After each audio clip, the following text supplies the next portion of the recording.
Le Principalat, ce qu'il faut retenir, c'est que c'est le sésame pour accéder à des fonctions supérieures. Vous devez trouver la cohérence dans votre parcours et surtout amener une projection. Pourquoi je veux devenir attaché principal? Vers quoi ça va m'amener? Il faut aussi essayer de le voir comme une occasion bénéfique pour nous-mêmes en tant que personne et en tant que professionnel. Le Principalat, c'est le moment de faire un stop sur sa carrière, de se poser des questions. Ça peut peut-être vous ouvrir des perspectives sur des postes sur lesquels vous ne seriez pas projeté si vous n'aviez pas pris ce temps d'introspection.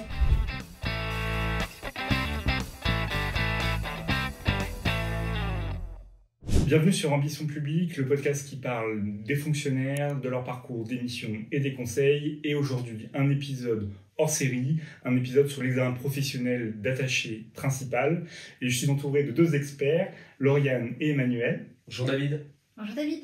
Merci d'être avec nous pour parler à la fois de votre parcours, mais surtout de cet examen professionnel qui est l'attaché principal, comment on révise, comment on réussit ces deux épreuves. Et d'abord, présentez-vous. Lauriane, je t'en prie. Alors, moi, je suis rentrée dans la fonction publique en septembre 2008. Donc, au niveau de mon parcours scolaire, j'ai arrêté ma scolarité après le baccalauréat, pour plein de raisons diverses et variées. Je suis rentrée en tant que contractuelle catégorie C dans le service des sports de l'université d'Aix-Marseille 2, sans trop vraiment savoir d'ailleurs pourquoi. J'ai découvert les métiers publics et la vocation au service public est arrivée dans ces années-là. Et j'ai fait 10 années dans des universités, sur des fonctions administratives et budgétaires, en passant concours C, concours B, concours d'assistant ingénieur. Ensuite, en 2017, j'ai intégré l'Institut régional d'administration de Lille.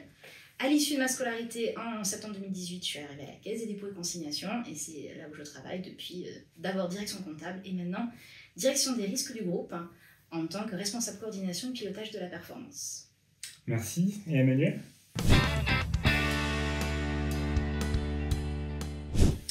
Oui, alors David, moi je suis rentré dans la fonction publique en 2005, après des études d'histoire et de philosophie.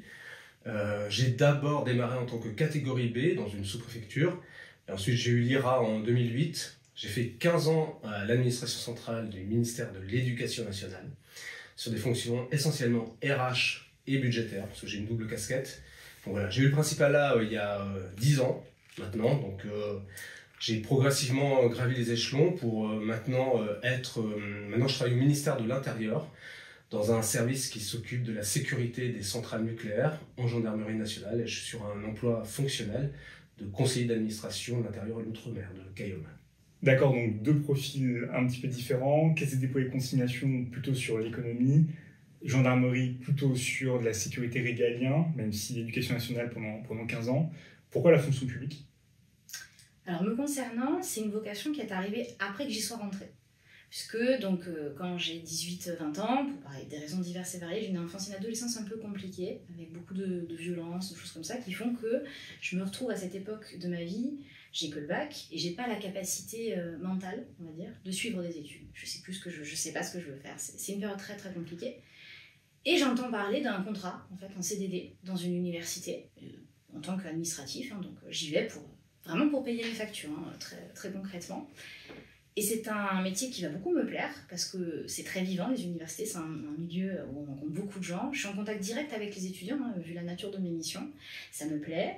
Et je vais même, après être renouvelée, faire un deuxième poste à l'université, en charge d'accueillir des mobilités d'étudiants étrangers. C'est le programme Erasmus, mais dans son volet méditerranéen. Donc j'accueille, en fait, et je gère administrativement et financièrement tous les projets et tous les étudiants. En tant que catégorie C, donc je fais surtout les bons de commande et l'exécution. Mais pour autant, cette vocation de service public, moi, elle va naître là, dans ce poste-là, parce que les étudiants qui sont des licences, des masters, des post-docs, des doctorants, je les vois tous les jours et je règle parfois certains de leurs problèmes. Parfois des problèmes très concrets, du style, on est vendredi, ma chambre du Crous ne m'est pas libérée, on me dit revenez dans 2 jours, je dors où madame. Enfin, voilà, des choses très, très, très concrètes.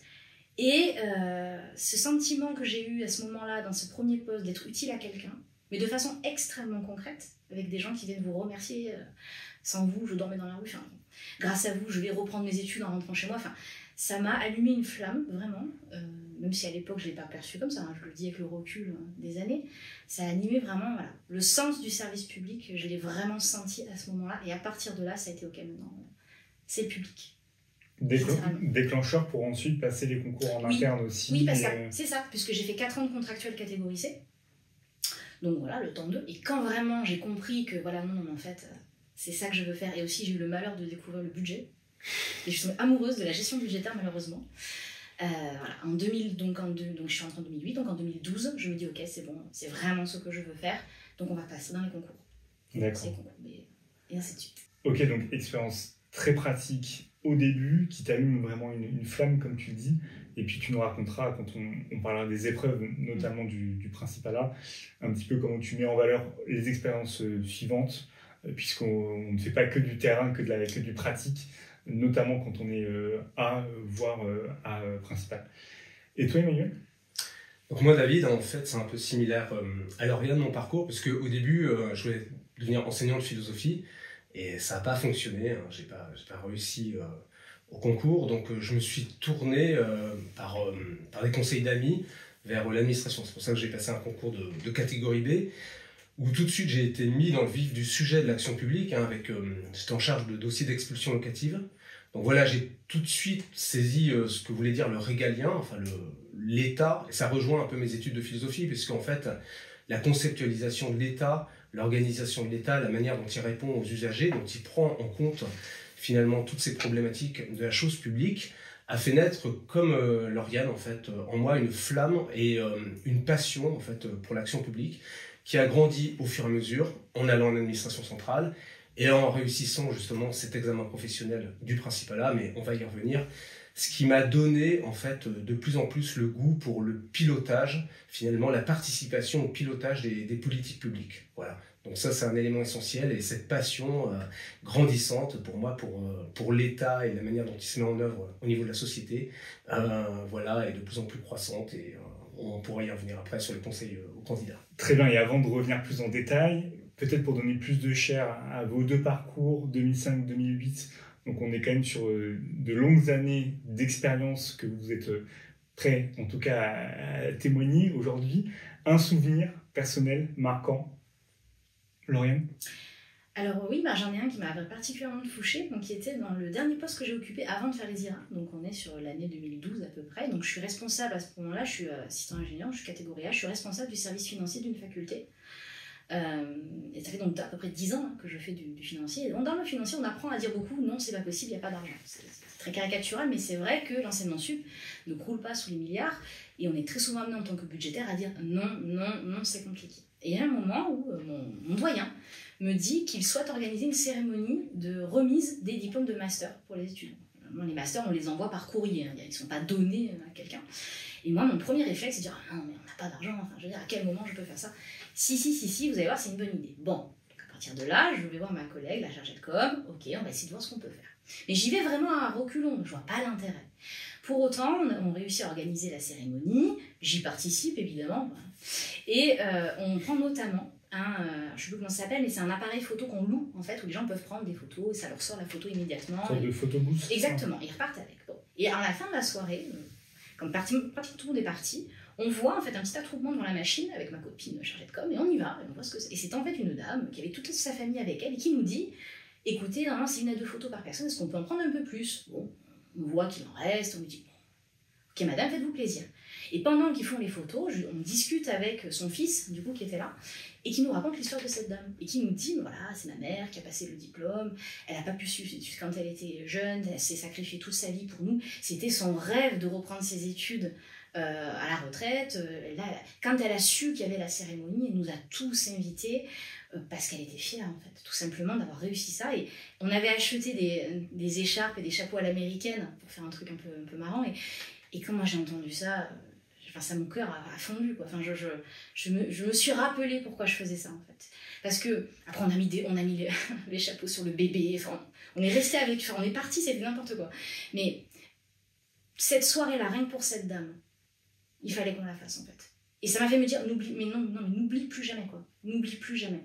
Oui, d'accord, l'argent public doit être utilisé pour plein de choses, et l'enseignement sup a aussi vocation à faire de l'insertion professionnelle, tout ce qu'on veut. Mais la mission première du service public de l'enseignement supérieur, c'est de créer et de diffuser la connaissance. Et cette dame, elle ne rapporte rien économiquement parlant à l'économie française. Hein. C'est une retraitée, c'est un diplôme qu'elle a fait pour elle. Mais pour autant, l'argent public, ça sert à ça.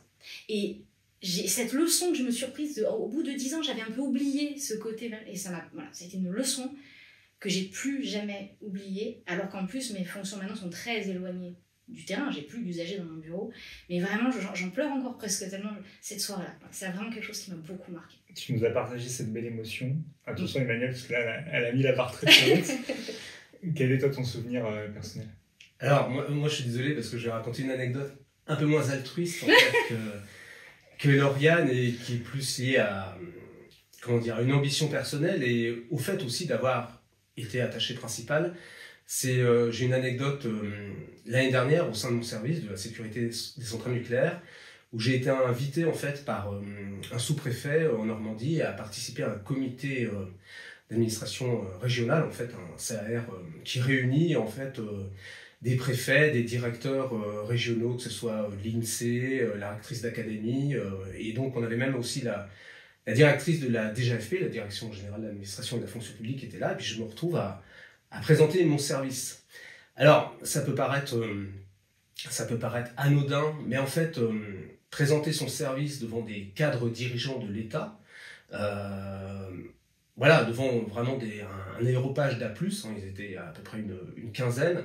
Je me suis dit, j'ai démarré en tant que catégorie B, en tant que secrétaire administratif dans une sous-préfecture, et je me suis dit, de manière un peu plus personnelle, maintenant je suis arrivé à être capable d'expliquer pendant un quart d'heure une mission de mon service à un public de très hauts fonctionnaires. Donc c'était l'anecdote. Qui est capable de challenger aussi, et donc avec aussi leurs expériences, peut-être te dire mais pourquoi telle personne il a cette aussi là, ou c'était vraiment plutôt assez bon enfant et c'était plus une démonstration.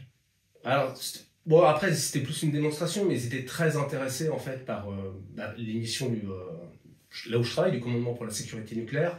Donc mais la difficulté c'est d'être je pense justement, quand on franchit ces étapes-là, d'être capable de parler en oral, de s'exprimer à l'oral devant un public averti, c'est de se dire, je suis capable de faire un exposé comme ça, assez précis, intéresser un public de cadre très supérieur sur des missions comme ça. Donc mais ça, c'est toute l'évolution d'un parcours.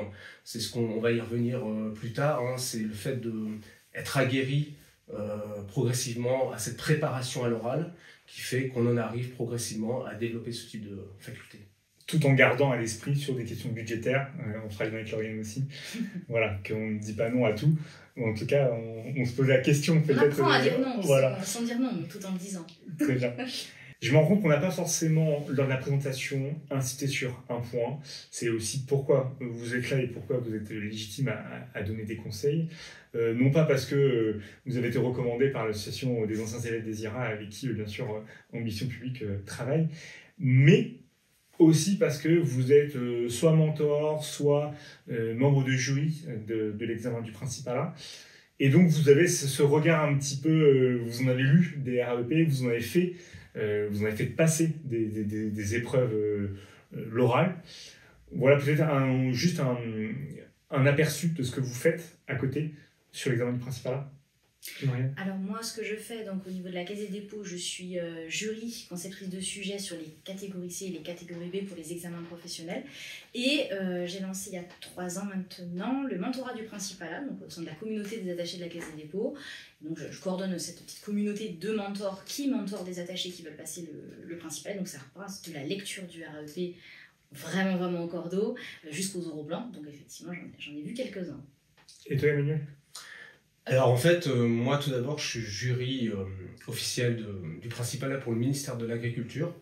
Donc donc effectivement, je donnerai quelques petits conseils, recommandations, mais dans le cadre de la déontologie évidemment. Et sinon, j'entraîne aussi les attachés de l'administration centrale de l'Éducation nationale, leurs oraux blancs. Je suis aussi également mentor pour le ministère de l'Intérieur. Et ponctuellement, j'ai aidé des collègues du ministère du Travail ou du ministère de l'Économie pour la relecture de leur dossier RAEP, pour lequel je suis sollicité dans le cadre de l'association des attachés de la AEIRA. D'accord, donc cette grande famille des attachés, en tout cas, on sent qu'il y a de la transversalité. Ça fait plaisir. Et alors, qu'est-ce qu'un attaché principal, avant de voir l'examen, les conditions, les épreuves? Qu'est-ce qu'un attaché principal? Alors, un attaché principal, c'est d'abord quelqu'un qui a accès à certaines fonctions. Alors, ça peut être des fonctions d'encadrement importantes. Alors, je vais donner des exemples. Là, ça peut être chef de division dans un rectorat, ça peut être directeur en préfecture, hein, directeur des sécurités, directeur de l'immigration. Ça peut être un chef de bureau aussi en administration centrale. Il faut nécessairement être attaché principal pour être chef de bureau en administration centrale. Donc voilà, ça peut être secrétaire général dans un établissement public. Donc au final, voilà, généralement il y a un encadrement assez important. Hein. Ça peut, si on prend un directeur de secrétariat général comme un départemental dans une préfecture, ça peut aller à une centaine de personnes. Voilà. Après, le nombre de personnel encadré peut être plus faible, mais ça peut être aussi à envergure nationale. En administration centrale, un chef de bureau peut avoir peut-être 5 ou 6 agents, être attaché principal, mais s'occuper d'une politique nationale. Après, un attaché principal, ça a certaines facultés, ça a certaines compétences. Alors, notamment, il y a la notion de embrasser justement des fonctions stratégiques, comme je l'ai dit, hein, de pilotage d'une politique publique. Un attaché principal, nécessairement, va dialoguer avec les cadres dirigeants de l'État, donc il va leur apporter conseil, il va avoir une fonction d'alerte, il va mettre en œuvre une politique publique. Et un attaché principal, s'il a une capacité de représentation très forte, puisqu'on peut l'envoyer justement en réunion, représenter l'institution, donc voilà, capacité d'animation, de dialogue, de négociation. Donc voilà, c'est un peu tout ça l'attaché principal. C'est un encadrant, finalement, quelqu'un qui sait manager, qui sait encadrer une équipe, mais pas que, quelqu'un qui est aussi capable de représenter son ministère, son établissement public à l'extérieur et dialoguer dans un environnement multipartenarial. Est-ce que tu es d'accord avec cette définition? Ah oui, complètement. Après, c'est vrai qu'à la Caisse des dépôts, c'est un petit peu particulier là-dessus. Donc, le principalat a moins ce côté révolution et sésame indispensable pour faire certaines typologies d'activités, puisque, je ne vais pas rentrer dans les détails de la Caisse, mais on a quand même une particularité qui est d'avoir à la fois des agents publics et des agents de droit privé dans des missions qui peuvent être similaires. Donc forcément, quand vous avez un encadrement, c'est une richesse d'ailleurs, hein, parce que ça ouvre des typologies de postes aux fonctionnaires qui n'auraient pas pu spécifiquement espérer atteindre dans les autres administrations centrales. Et ça fait aussi que justement, un attaché peut aussi avoir des fonctions d'encadrement, de représentation. C'est moins regardé, par exemple, souvent par les responsables privés, qui eux n'ont pas forcément cette culture-là. Donc c'est peut-être moins une révolution. Pour autant, ça reste les mêmes natures de mission avec un grade, avec un niveau de technicité qui est normalement plus élevé. Donc on va pouvoir, dans les deux cas, faire de l'encadrement, mais comme le disait bien Emmanuel, on aura peut-être les encadrements plus importants avec les attachés principaux qu'avec les attachés normaux, où on va avoir de la gestion de projet. On aura peut-être le chef de projet d'un côté et le directeur de projet. Voilà. Donc c'est peut-être cette gradation qui se fera. Et il a un côté moins automatique chez nous. Hein. Il faut rester très proactif dans sa carrière à la Caisse des dépôts. Il faut vraiment aller chercher. Le principal est moins un sésame, mais ça reste quelque chose qui ouvre évidemment plus de portes. Effectivement, parce qu'on ne l'a peut-être pas précisé, mais cette distinction attaché principal concerne à la fois attaché de l'État, attaché territorial, attaché hospitalier. Bref, oui. Et donc après, chaque administration aussi a ses nuances et peut-être que côté État, on a vraiment besoin d'avoir ce grade-là, intermédiaire en fait entre l'attaché et l'administrateur. Si vous me confirmez, c'est perçu comme ça. On a en tout cas ce lien.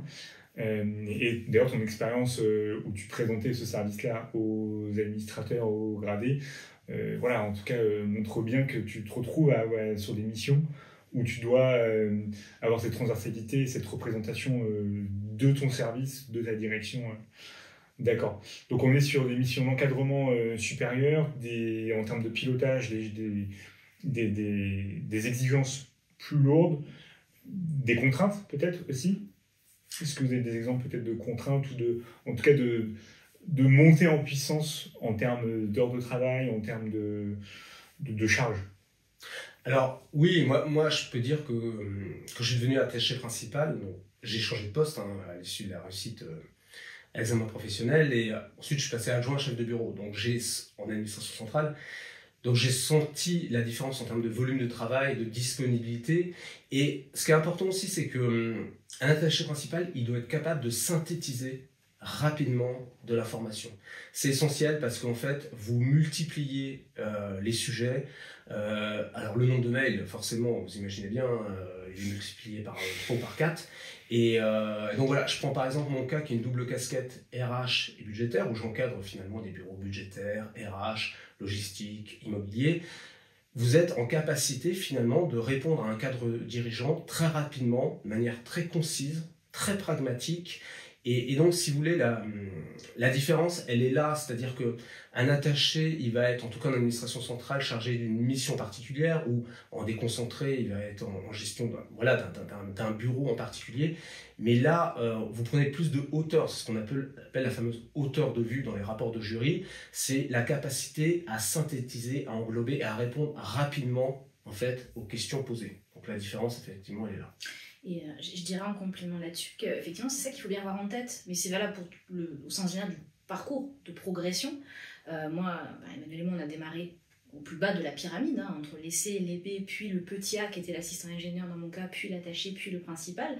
Il faut avoir conscience, pour répondre aux questions du jury, notamment sur la projection, qu'on ne change pas simplement de nature de mission en tant que telle, encadrement même, on change aussi de niveau de responsabilité, c'est un mot qui a vraiment du sens. Nos supérieurs, nos grands chefs attendent du niveau juste en dessous qu'ils soient vraiment à l'articulation entre la décision politique ou stratégique et les gens qui vont l'exécuter. Et c'est un travail en tant que tel qui peut parfois prendre quasiment tout son temps. Il faut comprendre rapidement. On a certains chefs, on les voit très peu. Moi, je vois ma responsable, qui est une directrice de la Caisse des dépôts, elle a très peu de temps.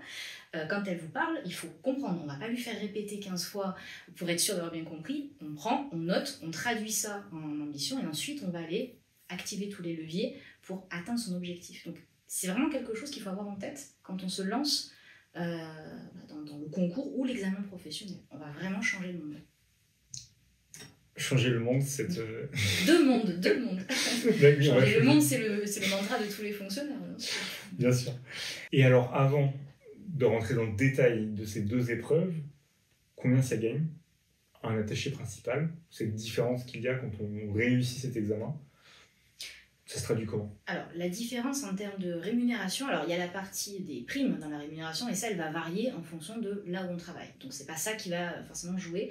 Par contre, si on regarde que sur la partie indiciaire, à l'instant T, quand on va passer directement attaché principal, donc à l'échelon directement supérieur à celui où on est, ça peut être de l'ordre de 200 et quelques euros à peu près. C'est pas forcément énorme à l'instant T, mais ce qu'il faut compter, c'est sur le temps long. C'est-à-dire que la grille de l'attaché à partir de l'échelon 5, c'est celui où on a le droit de passer l'examen professionnel du principalat, commence à rentrer dans les échelons où il faut 2 ans, 3 ans pour progresser, alors que quand on va rebasculer dans le début de la grille du principal, on va se retrouver sur des échelons où on passe 1 an à 2 ans, donc on va monter plus vite et on va monter plus haut, parce que c'est une grille qui monte aussi plus haut que l'attaché normale. Donc sur le court terme, ça peut faire une différence qui n'est pas significative, mais sur le moyen terme et à fortiori sur le long terme, sur la partie indiciaire, on va gagner beaucoup plus. D'accord, et sur la partie indemnitaire, sur les primes, peut-être Emmanuel, ce que tu peux nous dire?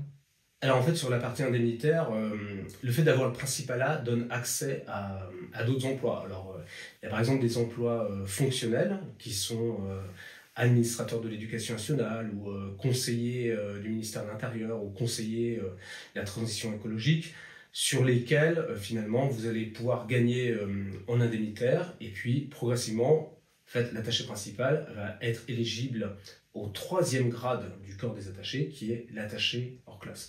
Donc finalement, effectivement, c'est cette évolution. Le principalat, ce qu'il faut retenir, c'est que c'est le sésame pour accéder à des fonctions supérieures. Alors, en termes de rémunération, il y a à peu près, ça peut varier, mais en milieu de carrière, il y aura 1 500 à 2 000 euros d'écart entre quelqu'un qui sera resté attaché et quelqu'un qui aura été attaché principal, qui aura évolué sur ces fonctions-là. Donc voilà, c'est à peu près ce qu'il faut retenir. Bon, après nous avoir mis l'eau à la bouche sur vos expériences, vos illustrations avec les anecdotes et aussi, parce qu'on a parlé d'argent, ça donne aussi de la motivation pour passer cet examen. On va pouvoir parler dans cette partie 2 de l'examen attaché principal. Alors, partie 2, maintenant, on est dans le vif du sujet, l'examen du principalat. Peut-être d'abord les conditions pour pouvoir présenter, pour pouvoir postuler. Lauriane ? Alors, pour pouvoir présenter l'examen professionnel, il faut avoir atteint l'échelon 5 du corps des attachés.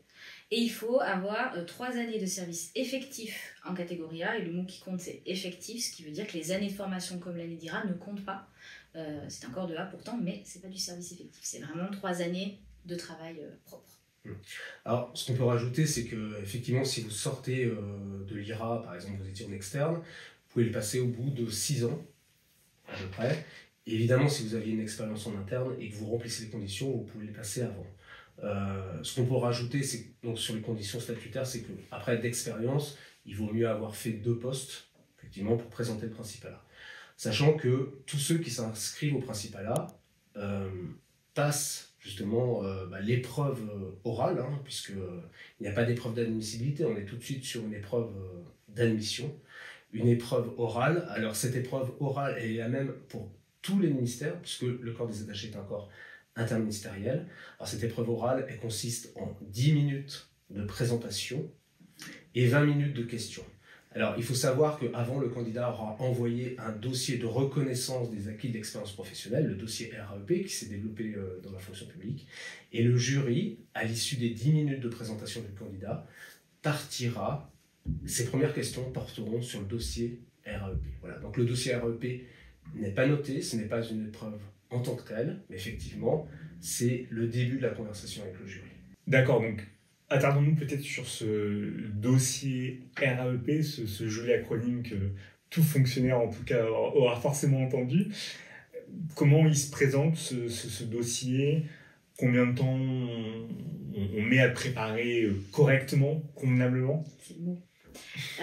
Concrètement, ça constitue rapidement, hein. Il y a une partie qui est assez basique, qui est de remettre les différents postes qu'on a occupés chronologiquement, dans quel ministère, les principales missions. Enfin, c'est un tableau à remplir, hein. Il y a rien le formalisme est donné, hein. C'est vraiment une trame qui nous est donnée dans laquelle on remplit. Il y a les formations qu'on a suivies. Enfin voilà, il y a quelque chose d'assez simple. Pourtant, il y a des complexités dedans, mais on met le parcours qu'on a eu. Et il y a 2 phases qui sont un petit peu plus techniques. Il y a une phase où on va présenter un peu son projet professionnel. Donc, chez nous, c'est sur une page.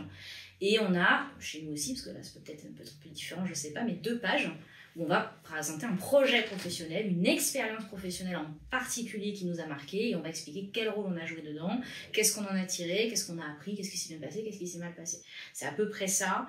Les grandes catégories qu'il y a dans le RAEP.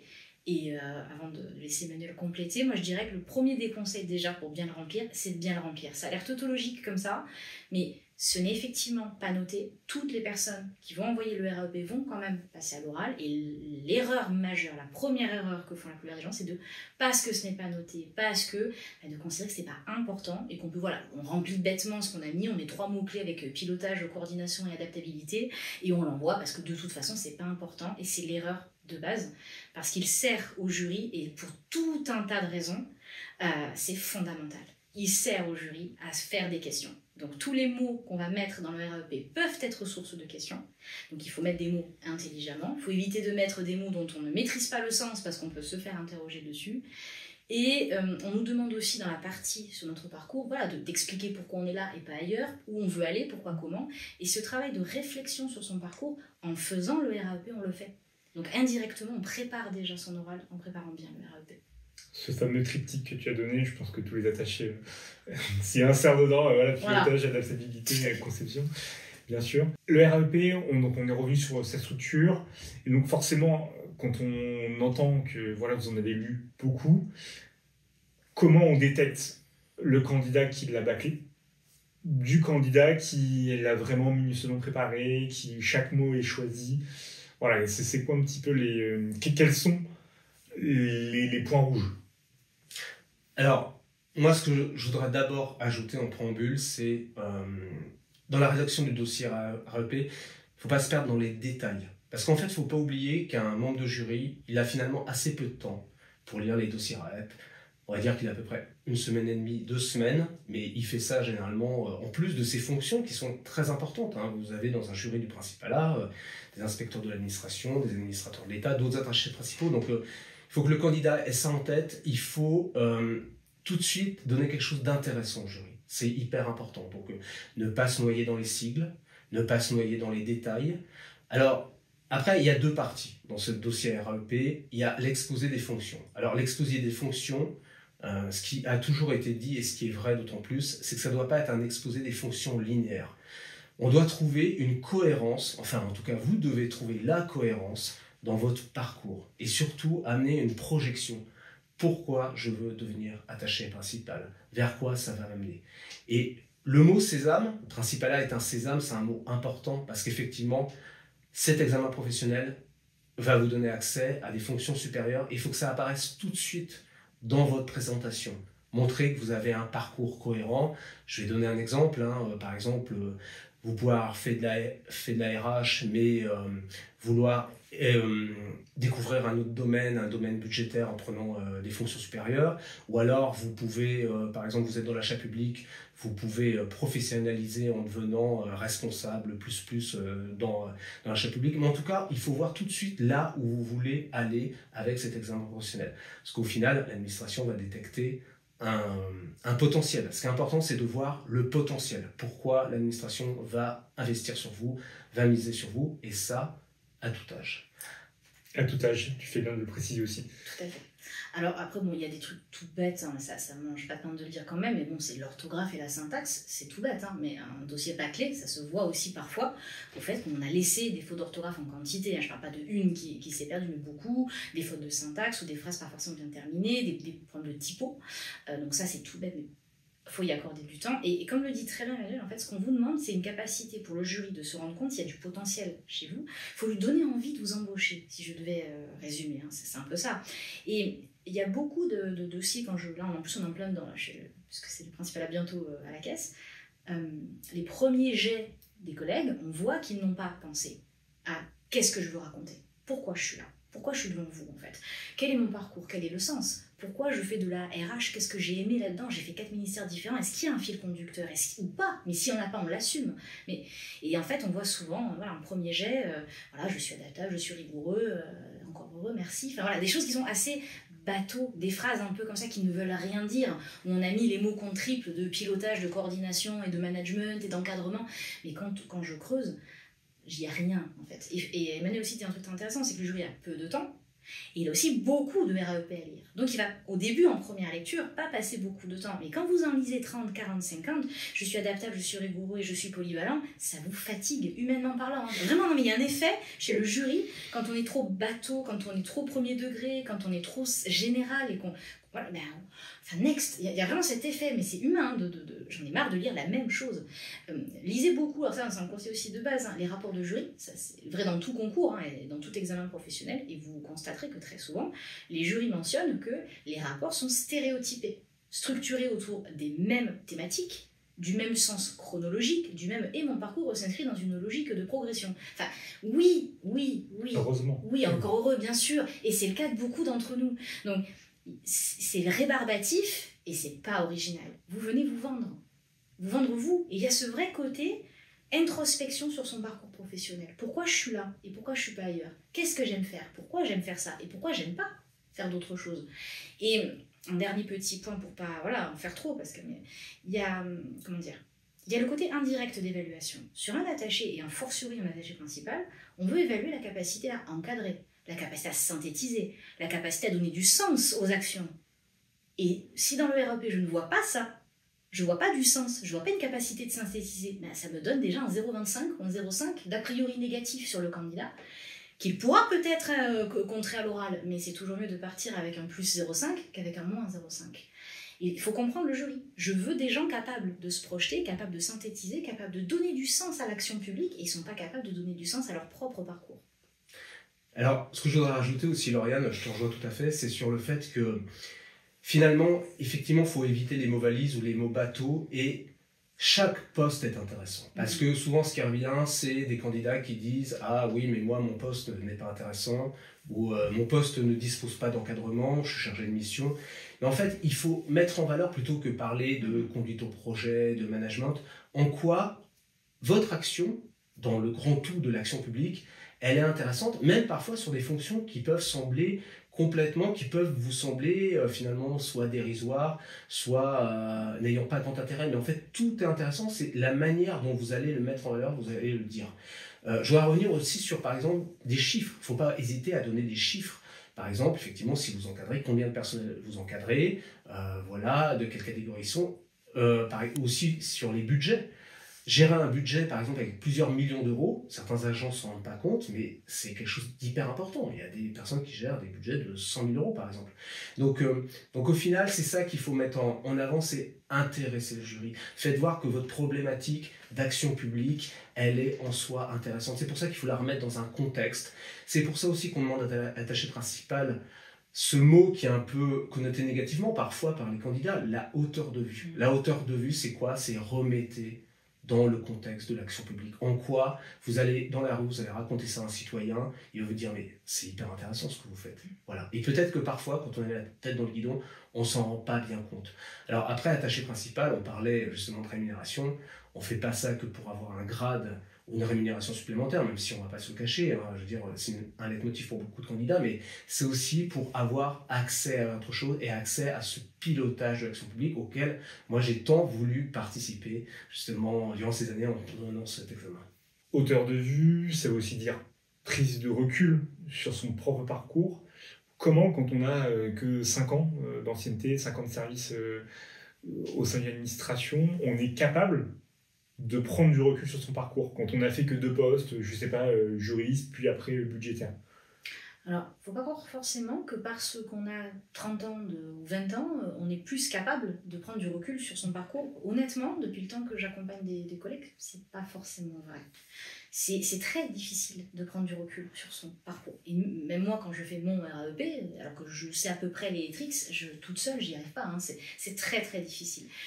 Alors, se parler avec des collègues est une bonne idée. En fait, il faut se confronter à des gens qui ne connaissent pas votre parcours. Parfois même qui ne connaissent pas la fonction publique. Hein. Si quelqu'un qui ne connaît pas la fonction publique, quand il lit votre RAEP, ne comprend rien, ça peut être intéressant. Qu'est-ce que tu n'as pas compris? Pourquoi tu n'as pas compris, hein? Voilà. Parce qu'on jargonne beaucoup. Certains sujets sont très parlants pour nous dans notre petit microcosme, mais en fait, dès que vous allez sortir de votre bureau, personne ne comprend ce que vous faites, même au sein de la fonction publique. Les fonctionnaires sont une grande famille, mais pour autant, non, mais il y a une multiplicité de travaux. Dans nos métiers sont différents, nos employeurs sont différents, les politiques publiques qu'ils portent sont très différentes. Enfin, voilà, quand je parle de ce que je fais chez moi à d'autres collègues, ils ne comprennent pas forcément, et inversement. Donc, il faut se détendre, je pense, par rapport à ça. C'est pas parce qu'on est jeune qu'on est défavorisé pour y arriver, c'est pas parce qu'on est plus expérimenté qu'on est favorisé pour y arriver. C'est un état d'esprit, la capacité de se remettre en question. Et oui, faire lire, relire à des collègues, et surtout, je dirais à des gens qui ne vous connaissent pas, c'est aussi une bonne technique. Quelqu'un qui vous connaît, ou qui connaît votre métier, pourra vous dire « Attends, mais là, t'as oublié de parler du projet Trucmuche, hyper important. » Ah oui, c'est vrai. Et quelqu'un qui ne connaît pas sera plutôt dans « Mais j'ai rien compris à ce que tu fais en fait. Il y a un paragraphe entier où tu expliques ce que c'était que ce projet, je n'ai pas compris ce que c'était que ce projet. » Donc si lui n'a pas compris, le jury ne comprendra peut-être pas. Donc oui, ça c'est une première technique. Alors je rebondis sur ce que tu dis, Lauriane, c'est très important parce qu'il faut savoir que dans le jury vient aussi d'horizons variés. Par exemple, si vous êtes sur un poste budgétaire, vous allez vous retrouver confronté par exemple à un membre de jury qui est en RH, qui a des notions budgétaires. Mais si vous rentrez trop dans la technique, trop dans le détail, vous allez perdre la personne. C'est ça et c'est pour ça que c'est important de savoir synthétiser et expliquer simplement à n'importe qui, à n'importe quel citoyen, quelle est votre problématique. Alors effectivement, je pense que quand on est en début de carrière, c'est bien d'expliquer avec des collègues de l'IRA, ou attachés, quel est son poste, quelles sont ses missions. Après, ce qui est important, c'est pour ça aussi que la fonction publique, la DGAFP développe le mentorat. Moi, ce qui m'a beaucoup aidé, c'est aussi de discuter avec mes différents chefs respectifs, finalement, qui m'ont donné des conseils, qui m'ont donné aussi ce qu'on appelle ce sens politique, hein, justement, où vous comprenez ce qui vous permet de grandir, justement, de mieux appréhender toutes ces problématiques et de les remettre dans un contexte, dans le grand tout, en fait, des politiques publiques porté par votre ministère, parce que c'est ça qu'on vous demande en principal, c'est de connaître votre ministère.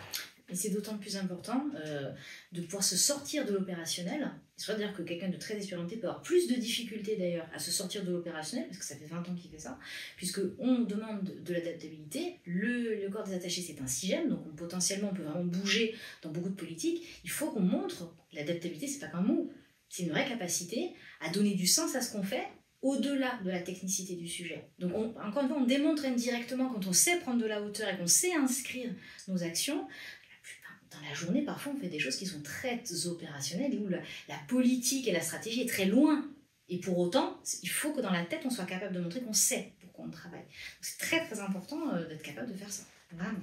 Juste l'acronyme SIGEM. C'est vraiment... Sport interministériel, la gestion ministérielle. Voilà. Très bien, ok. C'était pour nos auditeurs en tout cas.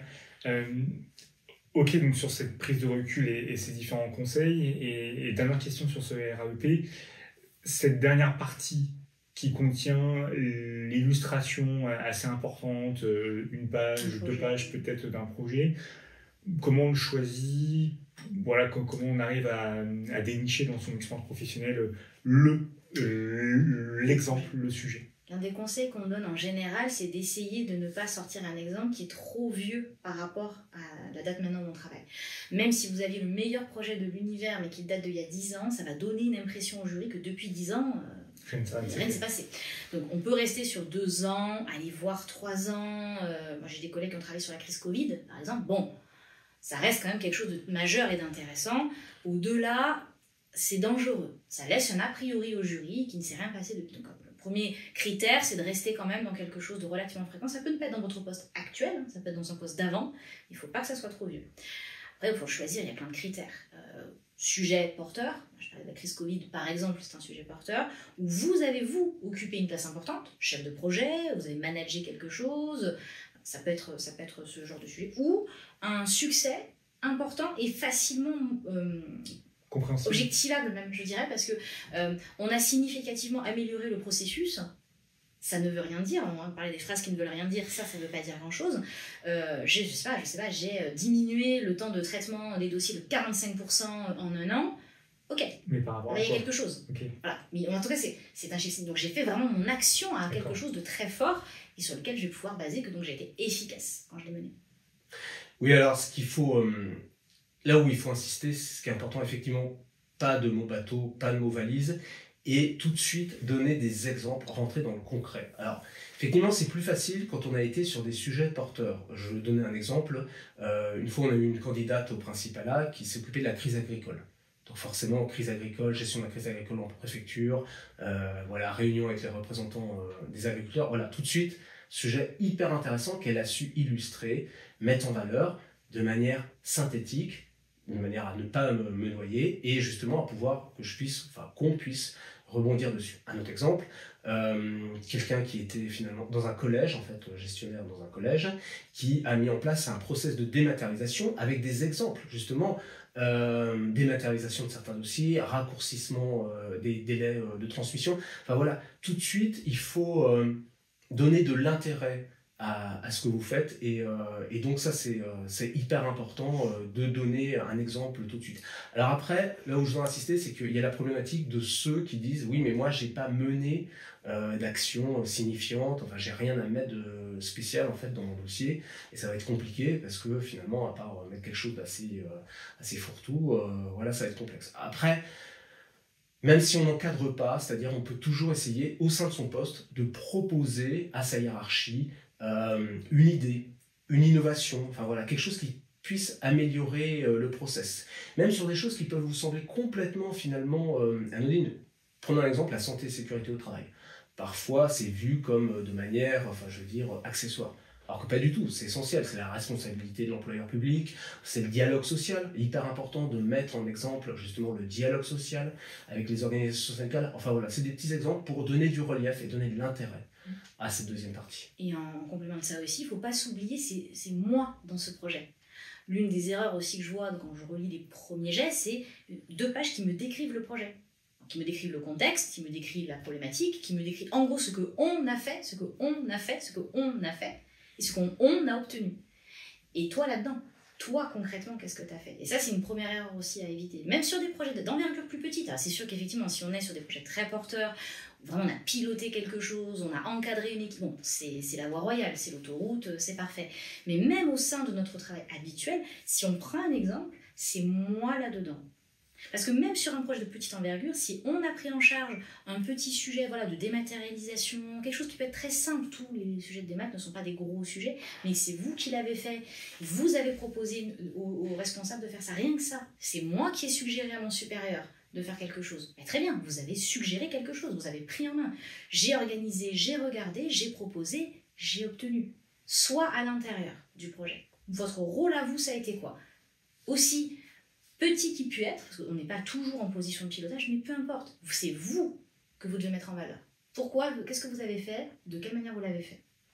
Et c'est surtout important dans les fonctions ultérieures, parce que dès qu'on devient attaché principal, finalement, on passe dans une autre dimension, sur un autre domaine, puisque là, c'est vous le pilote. Alors évidemment, il y a toujours une ligne hiérarchique, mais vous êtes l'instigateur, c'est vous qui allez donner de l'impulsion au service, c'est vous qui allez porter aussi l'innovation, c'est vous qui allez être générateur d'idées, c'est vous qui allez proposer, je parlais des cadres dirigeants de l'État, ce qu'ils attendent aussi, c'est que vous leur fassiez des propositions, enfin je veux dire des plans, enfin je veux dire RH, des plans budgétaires, enfin je veux dire de contrôle des risques, enfin vous voyez, donc c'est ça qu'on attend aussi de l'attaché principal. L'attaché principal, il est payé aussi pour trouver des idées, voilà, il est là pour ça aussi l'attaché principal.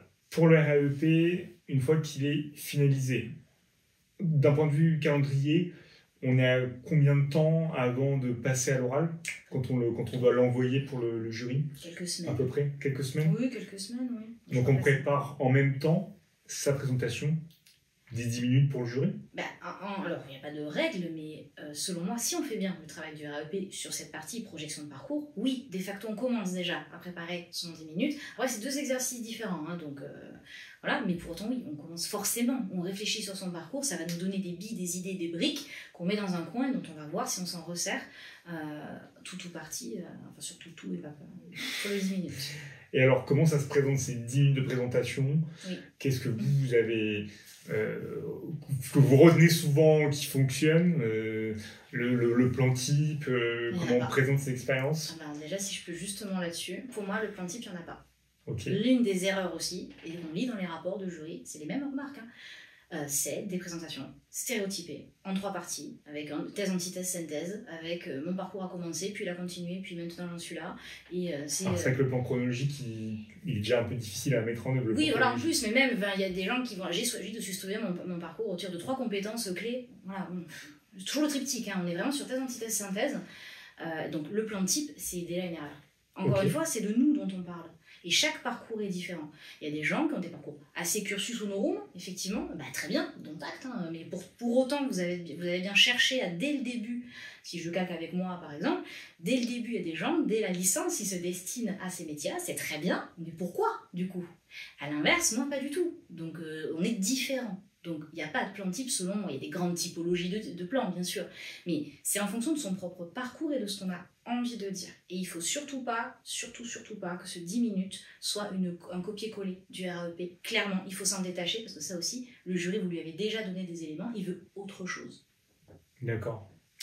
Alors, justement, par rapport à ce que tu dis, Lauriane, ce qui est important, c'est que ça ne doit pas être quelque chose de stéréotypé. Parce qu'effectivement, les plans qu'on retrouve, c'est le plan chronologique, chronothématique ou thématique. Ça dépend évidemment de l'expérience que vous avez. Quelqu'un qui est sorti d'IRA il n'y a pas très longtemps, qui a un seul poste, bon, ça a plus d'intérêt de faire quelque chose de thématique.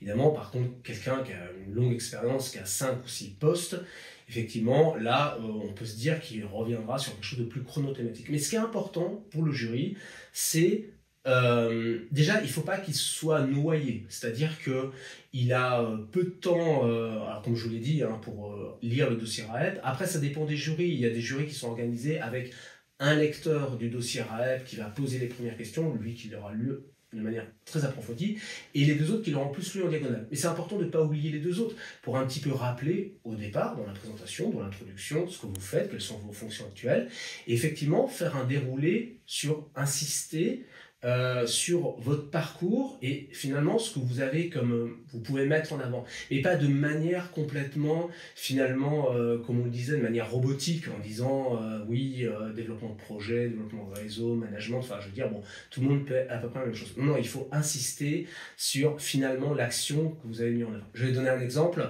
Un jour on a une candidate qui a dit que la RH, pour elle, la qualité, c'était sa priorité.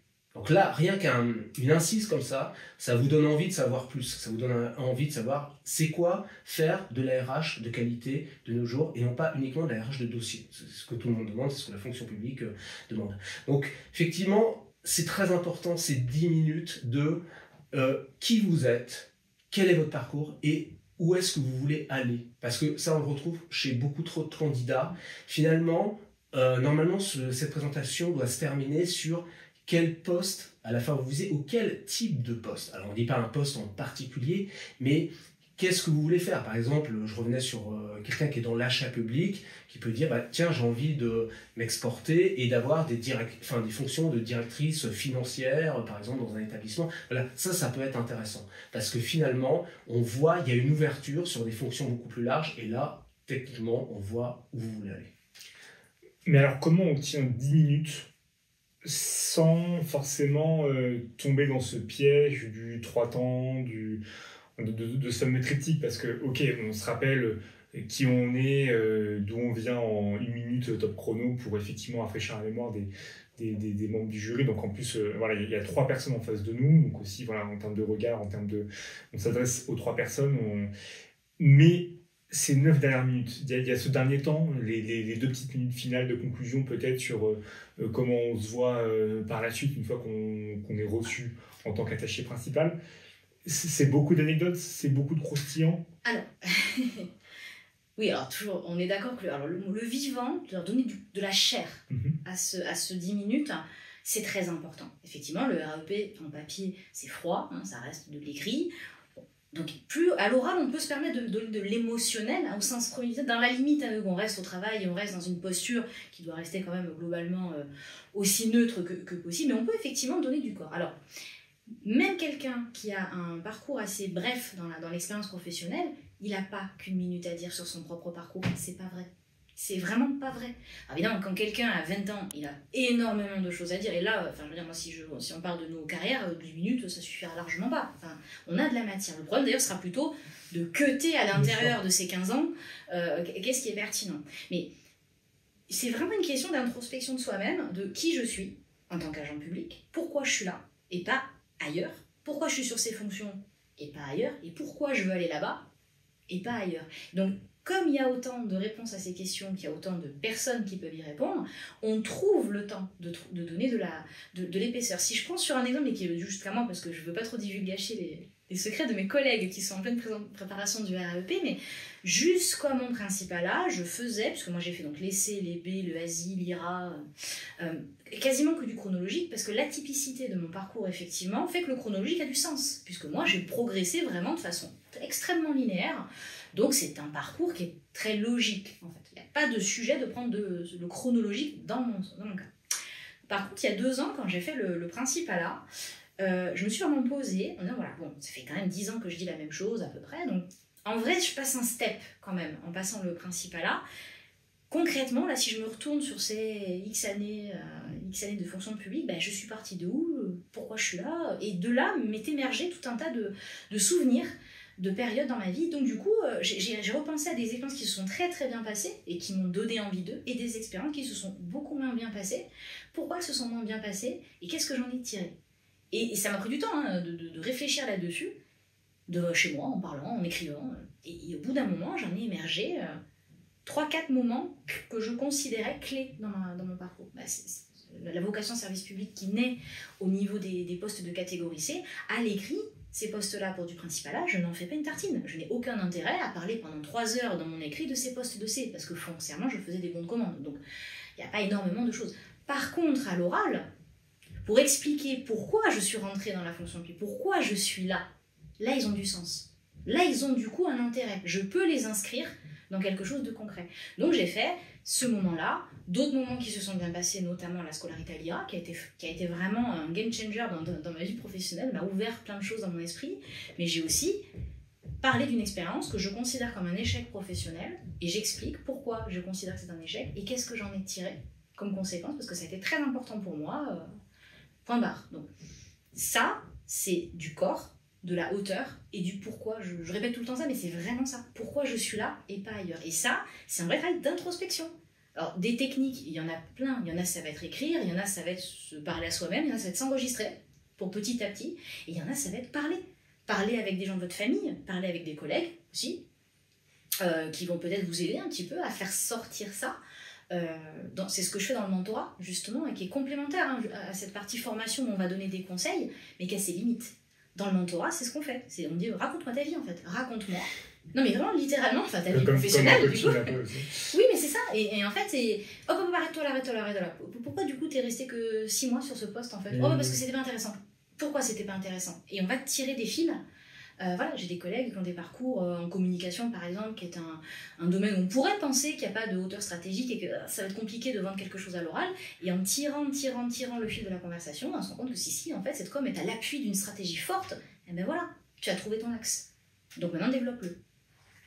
Alors justement, ce qu'on peut aussi donner comme conseil finalement, cette présentation orale, ce qu'il faut savoir, c'est que c'est aussi comme un sport. C'est-à-dire que plus vous allez en fait vous entraîner à vous enregistrer en vidéo, vous regarder, faire des oraux blancs avec vos collègues, vos amis, votre famille, enfin je veux dire, ou également dans le cadre du mentorat, meilleur vous allez être finalement. Parce qu'il est important dans cette présentation orale, effectivement, de ménager des temps de silence, de parler alors de manière pas trop rapide, puisqu'il faut que le jury ait le temps de noter, le temps d'apprécier finalement ce que vous êtes en train de dire.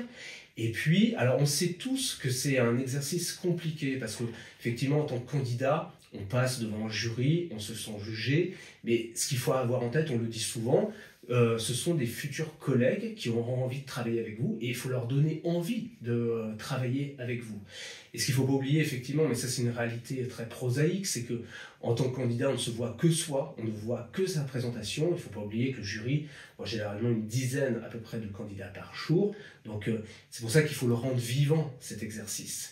Et justement, c'est pour ça qu'il faut que la flamme elle soit là, il faut que la passion, vous la fassiez sentir de manière très attractive, de montrer justement que sans le principal-là, vous ne pourrez pas accéder à ces fonctions supérieures, en tout cas à ces postes ou à ces domaines d'activité qui vous font envie. Par exemple, je parlais de la RH. Moi, la RH, c'est devenu vraiment une passion pour moi. Et en fait, plus j'exerce dans la RH, plus je vois tout ce qu'on peut amener d'attractivité, de vivant. Enfin, par exemple, si on parle de marque employeur, ce sont des mots à la mode en ce moment. Marque employeur, attractivité du service public. Alors justement, ce ne sont pas que des mots à la mode. Enfin, je veux dire, c'est une réalité que vivent les services. C'est comment on attire les candidats, comment on met en valeur le service public, comment on met en valeur nos missions. Ambition publique. Et ambition publique en fait partie et y concourt évidemment.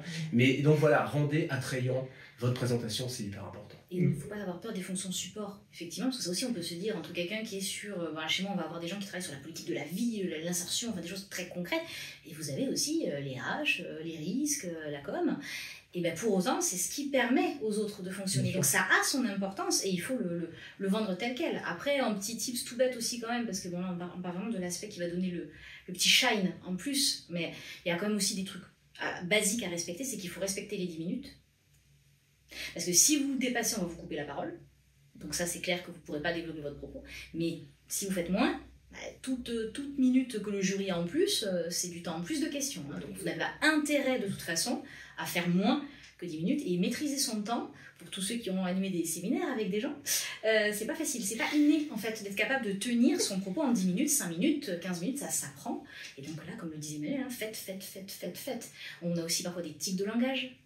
Je dis beaucoup du coup. C'est un truc que je me suis rendu compte en écoutant. Donc s'enregistrer et se réécouter, parce qu'on ne se voit pas et on ne s'entend pas, c'est aussi un bon tips pour... Et faites attention aussi aux mots-clés, encore une fois. Si vous mettez pilotage, projet, coordination, performance et management dans votre... Si vous dites, moi j'ai une forte appétence au management, je rêve de management, je suis super en management, vous vous exposez derrière à ce que le jury dise ok, pas de problème, donc on va tester. Donc il faut être sûr de ses appuis. Donc ces mots-là, si on les met stratégiquement, parce qu'on sait derrière qu'on veut que le jury y aille, parce qu'on est sûr de nous. Si par contre on n'est pas sûr de soi, on évite ces mots-là, parce que ce sont autant de petits cailloux que le jury écoute et note pour alimenter les questions qu'il va vous poser dans les 20 minutes qui suivent. Ces fameuses perches, avec notamment la RH. La RH, c'est la qualité d'abord.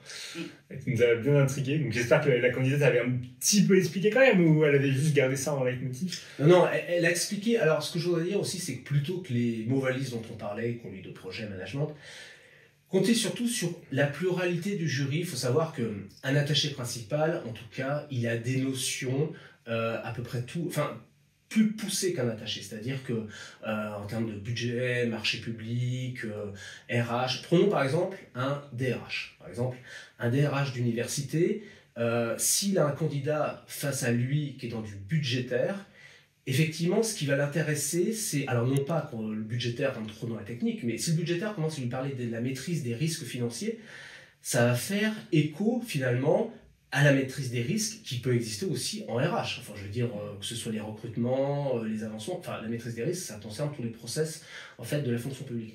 Donc, en fait, c'est ça qu'il faut attirer. C'est-à-dire que comment, justement, vous mettez en relief votre action et vous allez pouvoir discuter, intéresser non seulement l'expert qu'il y a dans le jury, mais également les autres membres du jury qui vont vouloir creuser derrière et voir, justement, si vous en avez plus sous le pied. D'ailleurs, l'étape du dessus encore de la préparation ultime, c'est d'aller aussi regarder, une fois que l'arrêté du jury est publié, le nom des gens, d'aller un peu regarder leur parcours. Où est-ce qu'ils travaillent? Donc ça, vous le trouvez vite, mais où est-ce qu'ils ont travaillé? Parce que parfois, c'est un budgétaire, sauf qu'il a travaillé aussi en RH. Donc quand vous allez sortir vos sujets RH, vous avez un expert en face de vous. Et donc, ça peut être très intéressant parce que du coup, vous allez mettre des mots-clés exprès pour l'alimenter là-dessus.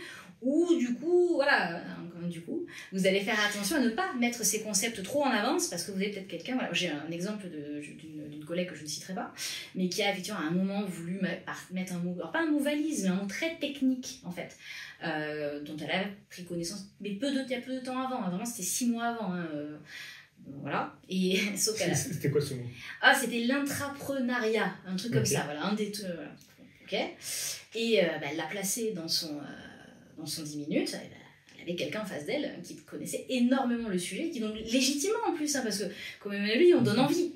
J'ai entendu un mot qui me, moi c'est mot projet, ça me, voilà, donc bon, et qui du coup est allé dessus. Ah super, je vais en voilà, c'est qu'elle n'était pas assez experte pour tenir les questions d'une experte. Et là, ça fait tout l'effet inverse. On perd du 0,25. Enfin, c'est toujours un ensemble. Là, c'est pas toujours du rédhibitoire, mais on fait un petit effet pou, et c'est dommage. Je ne sais pas le dire autrement que comme ça, mais c'est. Non, mais c'est vrai, elle fait comme ça. C'est bon, parce qu'en fait, c'est du bluff, et on a déjoué le bluff, et donc on se demande s'il n'y a pas d'autres éléments qui étaient du bluff, et qu'on n'a pas démasqué. Alors qu'en plus, dans le cas de cette personne, c'était pas du tout le cas, mais il faut savoir que le jury a effectivement 30 minutes pour se faire une idée sur vous. Si vous dites quelque chose d'un petit peu pas précis, il va pas vous laisser 45 minutes pour développer votre point, pour qu'on comprenne en fait ce que vous avez voulu dire. Il faut le dire clairement, tout de suite. Et alors comment, Emmanuel, toi qui a été jury, qui est encore jury de concours, quand tu as 10 minutes en face de toi, la personne qui parle, alors soit comme un moulin à parole super vite, comment tu structures ta prise de notes? Comment tu arrives à prendre ces billes, à rebondir? Alors, je parlais justement du tempo, il est hyper important le tempo, parce que, alors, moi je prends beaucoup de notes pendant cette présentation, et je me mets des petits commentaires généralement sur des points saillants, des points sur lesquels je me dis tiens, ça c'est intéressant, on va creuser là-dessus, ou là, des petits défauts par exemple de présentation, par exemple, je disais, mais effectivement, les candidats qui se noient dans les détails, ou sur lesquels, ça m'est déjà arrivé, c'est très basico-basique, mais vous comprenez plus quelles sont les fonctions exactes de la personne. Alors, vous avez lu le dossier REP. Alors, généralement, c'est souvent, par exemple, un dossier REP qui est mal construit, où à la lecture, vous dites, mais qu'est-ce que cette personne fait exactement? Parce qu'effectivement, elle le sait elle-même, mais elle n'arrive pas à le mettre en valeur.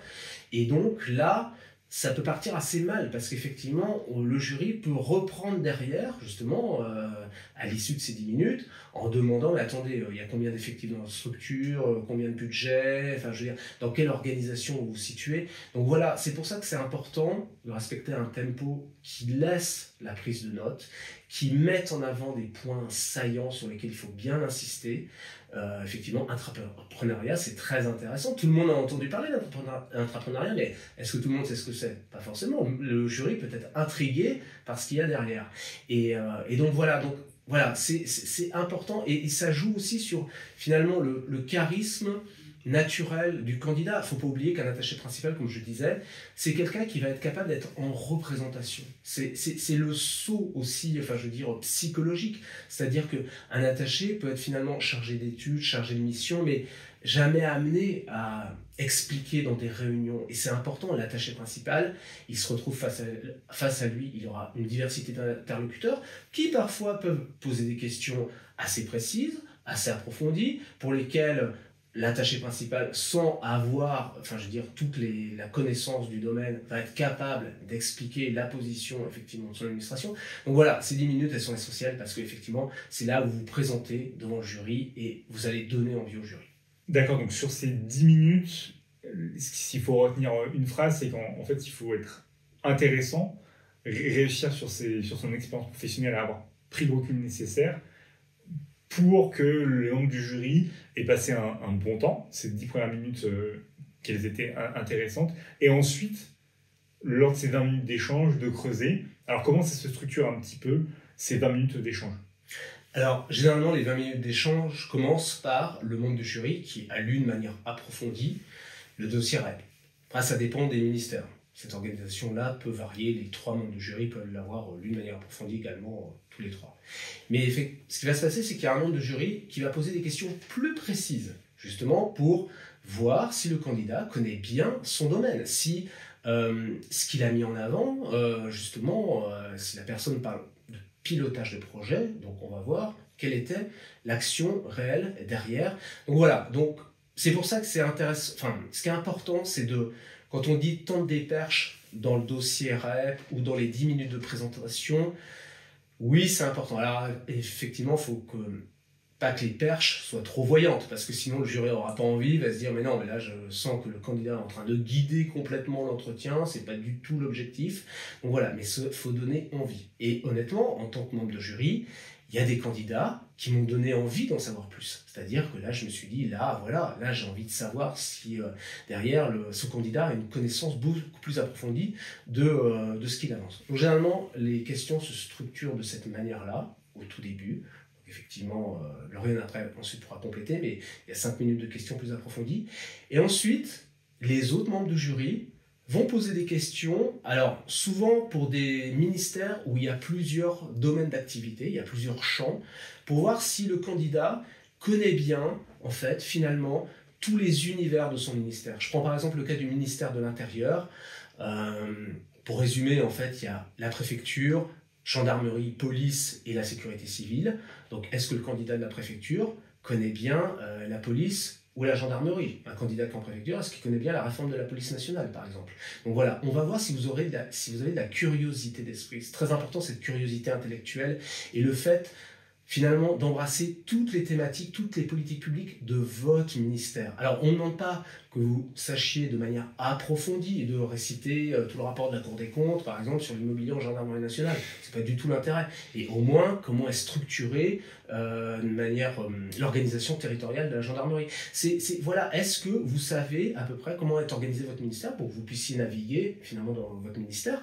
Et puis, si vous soyez capable de discuter avec des représentants des univers de votre ministère. Un autre exemple, éducation nationale, qui est maintenant éducation nationale et enseignement supérieur. Quelqu'un qui est en université devra bien connaître les différents conseils, par exemple, qu'on retrouve dans un collège ou dans un lycée, et vice-versa. Quelqu'un qui est dans un collège, on va lui demander comment s'organise, quelle est la gouvernance de l'université. Donc voilà, c'est important, justement, finalement, ce que fait le jury, c'est généralement, on dit, il procède par cercle concentrique, c'est-à-dire qu'on part de votre poste, de votre univers, et on élargit, on élargit, on élargit, pour voir jusqu'où est allée votre curiosité intellectuelle. Ce qui fait que ça, quand on a 4-5 ans d'expérience, comment on acquiert cette culture de son ministère, de sa propre maison? On lit le journal interne, on lit les petites newsletters, on va parler à des collègues, on y va en tente, on leur demande mais raconte-moi ce que tu fais en préfecture, en gendarmerie, etc. T'as déjà dit pas mal, effectivement, puisque s'il y a bien une seule vraie différence entre un examen professionnel et un concours, parce que grosso modo ça repose quand même, les oraux, les REP, c'est la même chose, c'est que l'examen professionnel, on est chez nous, et donc on attend une connaissance des candidats de leur structure beaucoup plus poussée que ce qu'on attendra d'un concours même interne, et en fortiori d'un concours externe. Donc il faut bien connaître sa structure, donc son poste et son environnement immédiat, c'est par cœur. C'est-à-dire qu'il faut vraiment connaître sa direction, son service, ses principales missions, voir éventuellement les acteurs et les projets principaux en cours.